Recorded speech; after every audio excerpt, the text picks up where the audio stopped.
From Twilight Sparkle to Applejack. You didn't answer my question. I want to know how you're doing.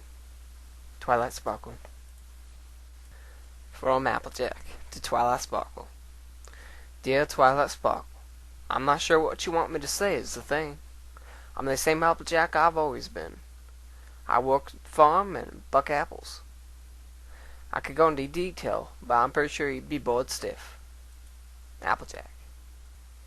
From Twilight Sparkle to Applejack. Try me. From Applejack to Twilight Sparkle. Dear Twilight Sparkle, alright, if you think you can take this bull by the boring horns, I ain't gonna stop you. Have the long Persian. Currently there's a bad bout of blue leaf going through the southernmost field, most we've seen for 8 years. If you don't know, a blue leaf's a crop disease that comes around every so often. It's like a blue fungus that grows over the top of trees' leaves and basically suffocates the tree. It grows on contact too, which means it's mostly spread when a stiff breeze blows infected leaves through a healthy plant. We've got a spray that can clear it off, but it's hard work to get through and we don't have much time. I asked the Pegasus ponies to try and make sure there's no wind for a couple days while I get this sorted out. But Cloudcaker ain't no Rainbow Dash, and ever so often a breeze gets through that sets us back hours and hours of work. And then there's financial problems. See, the thing about seasonal work like farming is that you get a sudden boost of cash, and then you gotta live off that for the next year, and the year after that if something goes wrong with the harvest. I've seen plenty of would-be farmers figure that they can live well off the money that comes in, and they come to us in some bad winter with hats in their mouths and begging for something what we had. And while we make enough on paper to keep us comfortably afloat, that's never the problem. The problem is the unforeseen, the unpredictable one-off expenses. Granny Smith needs a new hip, Big Macintosh needs his back fixed, the barn needs to be rebuilt, lose a crop to blue leaf. And while we're in the black right now, there's no way to know if we can recover from the single disaster that's bound to happen this year. So I'm worried, and I'm worried about the stuff that might not even happen, and I can't do nothing about, which is the worst kind of worried. Good news comes with the bad, though, and there's no sense in filling an entire letter with misery and complaining. I've got my health, which is a blessing you always count first, and then, if you got any sense, stop at it.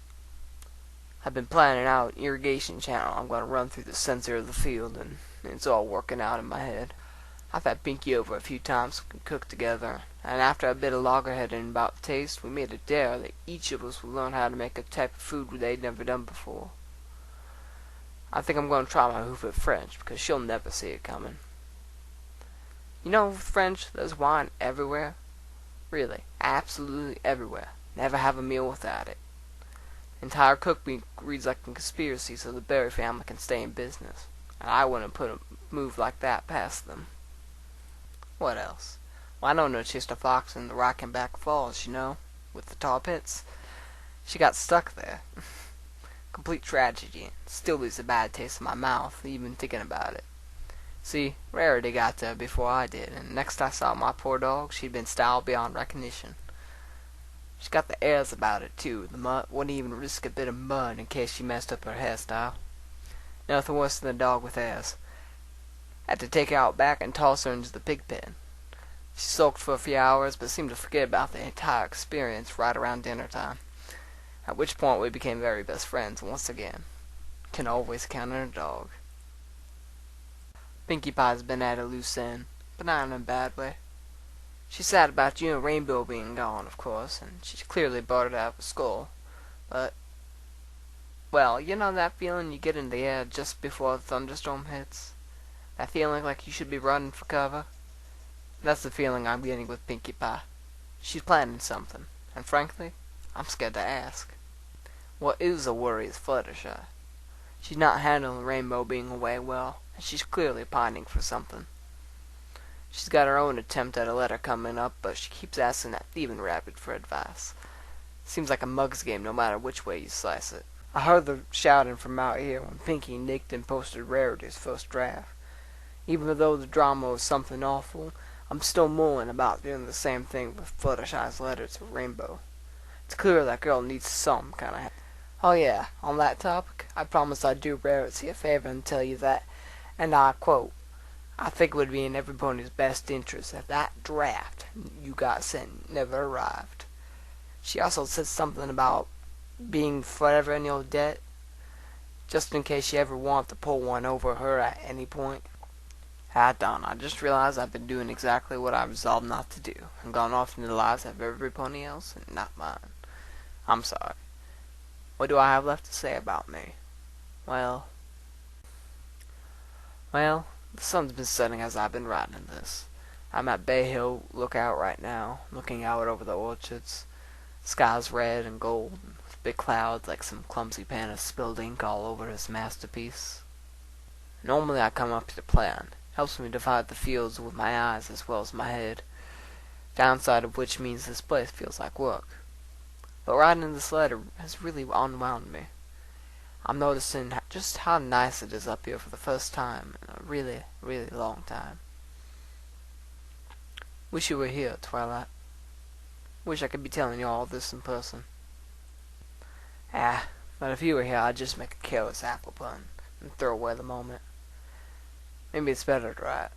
Don't make as many mistakes. I'm going to head down now. If you manage to get through all this, Twilight, and I don't blame you if you didn't, then I'd just be asking you to return the favor. Tell me about yourself. Applejack. From Pinkie Pie to Skyhorse Shipyards, I need 600 balloons, a cream cake, 0.35 metric tons of confetti, an aerial cruise ship with accommodations for 200, and a treasure map. Oh, and some pirates. Pinkie Pie. From the Skyhorse Shipyards to Pinkie Pie. You're going to have to supply your own cream cake. We're not bakers. Sincerely, Skyhorse Shipyards, Incorporated. From Fluttershy to Rainbow Dash. Dear Rainbow Dash, I'm sorry I haven't written sooner. I haven't known what to say. I still don't. It feels like something's ended. Twilight's gone. You're gone. Pinkie Pie is drifting away. Rarity's thinking about moving to Camelot. Soon it'll only be me and Applejack. That's a fine, though. I know it's that Applejack won't ever go anywhere. But you see, you're the one I don't want to lose through all this. If everything falls apart, I hope I still get to see you. Fluttershy. From Twilight Sparkle to Applejack. Dear Applejack. Applejack, you're mistaking going slow with being boring. I know what it must be like to be surrounded by ponies who can do things that nobody else can do. Ponies who can cause rain booms or defeat Ursa Minors. But there are things that you can do that I know for sure I can't do. And those things are just as important and interesting as anything loud and flashy. I've spent my entire life studying magic. I can barely imagine what a normal life would be like. Your letters give me a chance to see that. Don't think I don't value them. I've been swept off my feet as a professor, but I love it. I'm surrounded by the collected writings of Equestria's greatest unicorns. My colleagues are geniuses, and I could talk to them about high-level magical theory. The campus is beautiful. It's an old stone building with a collection of ancient wizard towers. There's a river choked by willow trees, and a library that puts my tiny one in Ponyville to shame. But I'm so disorganized, it's embarrassing. I have to write everything out myself, and my memory is awful. I miss having Spike. I know he's going to be sleeping for decades while he grows, but I keep wondering if I could come up with some kind of spell to accelerate him through it, so I can have my friend back. A spell to skip through the boring moments in life, like the time for the pot to boil, or like the moments between letters. You know, my short-term memory's always been shot. I write everything down and make enormous use of schedules and timetables because I often can't remember them without help. Sometimes I zone out for moments in conversations and forget where I am and who I'm talking to, and I have to reconstruct the events that lead up to that moment through logic and imagination. I've got really good systems for figuring out where I am using minimal details and cues. Maybe that's what makes me a good researcher, because I've had to get really good at spotting connections and making logical leaps out of necessity. It all happens so fast, most ponies don't even notice. Hoovington is everything I ever wanted. It already feels like home. The princesses, both of them, come by regularly to discuss magical theory. And it's amazing what they know. And it's even more amazing what they don't know that they know. I made an off-hoof joke about the spirits of harmony to Princess Luna, and she mentioned that she knew them personally. When pressed, she told me where to find their ancient sanctuaries all across Equestria, and seemed astonished when I told her scholars had searched for the locations of spirits for generations. She hadn't known the knowledge had been lost. Name any moment in history, any, and they'll give you a first hoof take that usually is wildly at odds with the body of written down information for those events. But for some reason, I haven't entirely settled down. The food is rubbish, for instance. The chef has two modes, fancy cuisine or army rations. This means I've either got the choice in eating the teacher's lounge on finer, which just isn't satisfying, or going down and eating with the students, which just isn't tasty. And every time I eat a meal, I get nostalgic. Nostalgic for moments I've never had. A simple meal at Sweet Apple Acres where food is made with care for others, and not as a way to inflate your own pride. And while my colleagues are really smart and interesting, well, they're just colleagues. We talk, but it's always about work. But I'm not too bothered. If I can find friends like you and the others, even one time in my lifetime, that makes me lucky. I did some reading on Blue Leaf, and there are ways of dealing with it, but they're all much less efficient than your technique. I think I might be able to come up with something better, though, so give me a few months to work on it. And thanks for telling me about that sunset. Reading that was the first time I felt really homesick. I need to take time to watch more sunsets. It's so easy to forget, or to be too busy. Thank you again for writing to me.